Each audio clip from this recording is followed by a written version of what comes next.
好来，乡亲啊，继续要来讲断裂，这是染色体的上尾边一种特殊的结果。中国医药大学附设病院最近发现，人类老化的过程甲这个断裂的长度有密切的关系。透过检测，会当来掌握到人体老化的程度。 甲喙内底细胞放入气管检测断裂长度，因为当底和民众老化有真大关系。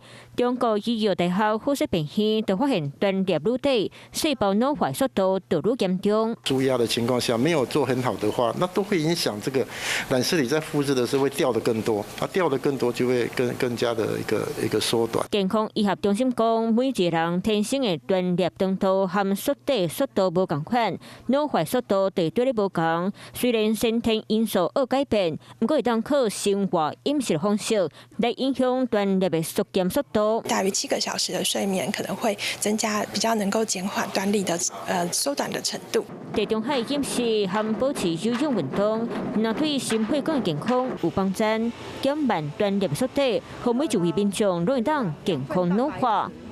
Hello， 我是林仙怡。想要抢先掌握最及时的新闻资讯吗？赶快订阅、按赞、开启小铃铛，锁定华视新闻 YouTube 频道。